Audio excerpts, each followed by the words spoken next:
11 নম্বর ব্যাচের 13 নম্বর ডে ক্লাসের model practice. তো চলো সবার কাজগুলো একটু শেয়ার করি। প্রথমে সুতোপাট থেকেই জানবো কেমন কি লাগলো আর কতটা কি শিখতে পেরেছো বলো। অনেকটা শিখতে পেরেছি, অনেকটা। এইটুকু জানতাম, এখন এতটা জানি। আচ্ছা, আর প্রমোশন করে দিয়ে দিদি একটু। হ্যাঁ, অবশ্যই। আমার বাড়ি কৃষ্ণনগরে, এই আমার কাজ। আমি যা শিখেছি দিদির কাছ থেকে শিখেছি। সবাই আমাকে বুক করলে আমি খুব খুশি হব। ফেসবুকটাই বলে দাও, আইডি কি নামে আছে? হ্যাঁ, সুতপা মণ্ডল নামেই আছে। আচ্ছা, ফার্স্ট টাইম কোন ধরে কাজ শিখেছি দিদির কাছে। এতগুলো স্টুডেন্টের মধ্যে আমি ভাবতে পারিনি কোনোদিনও করতে পারবো, তাও মানে চেষ্টা করেছি, জানি না কেমন হয়েছে। না, ফার্স্ট টাইম ও চেষ্টা করেছে, এই কাজটা করেছে। আচ্ছা, একটা হাত ছড়িয়ে দাও, ওর হাতটা দেখাই। হ্যাঁ, প্রথমবার জীবনে ও কোন ধরে এই ব্রাইডালটা তুলতে পেরেছে, ভীষণই ভালো করেছে।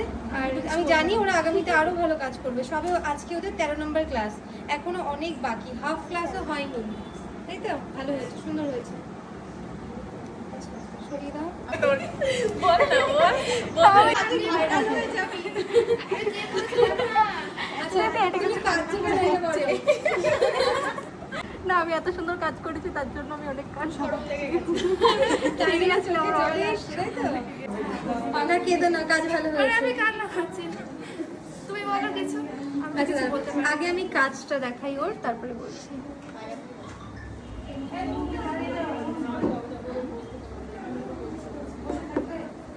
খুব সুন্দর কাজ হয়েছে, নিখুঁত কাজ, স্টার্টিং থেকে একদম শেষ পর্যন্ত খুব সুন্দর কাজ নামিয়েছো।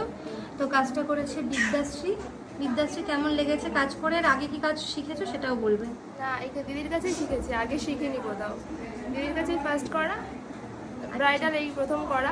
ফার্স্ট টাইম ব্রাইডাল করলে। চলো, বিদ্যাশ্রীর কাজটা তোমাদেরকে শেয়ার করলাম, বাকিদের কাজগুলো এবার শেয়ার করি। খুব ভালো হয়েছে বিদ্যাশ্রী। তো ও হচ্ছে মোনালিসা, বঙ্কিমনগর থেকে আসে, গেদে লাইন। মোনালিসা, প্রথমবার ব্রাইডাল মেহেন্দি করলে? এর আগে শিখেছো বা করেছো? না। কখনোই না? আচ্ছা, চলো ওর কাজটা একবার দেখাই। প্রথমবার ব্রাইডাল মেহেন্দি করেছে, খুব সুন্দর কাজ হয়েছে। তোমরাই জানিও কেমন করেছে। আচ্ছা, এবার বলো কি বলতে চাও। আমি তো ভাবতেই পারিনি আমি এরকম কাজ করব। তুমি যেদিন প্রথম আমাকে কাজ দিয়েছিলে, তা আমার তো মনে হচ্ছিল যে কি করতে যে ভর্তি হলাম, আমার একটুও ভালো লাগছিল না। তারপরে যখন তুমি বললে যে আজকে এরকম ব্রাইডাল এরকম করতে, তা কালকে রাত্রে তো আমার টেনশন হচ্ছিল খুব যে কী করব। তাই যে এখন এতটা যে করে ফেলেছি আমি নিজেও ভাবতে পারছি না। ভালো লাগছে এখন? হ্যাঁ, খুব সুন্দর তুমি হয়েছে। বলেছো এটাই অনেক আমার। না, খুব সুন্দর কাজ হয়েছে। আমার খুব ভালো লাগলো যে তুমি এতটা করেছো, সুন্দর। কৃষ্ণা,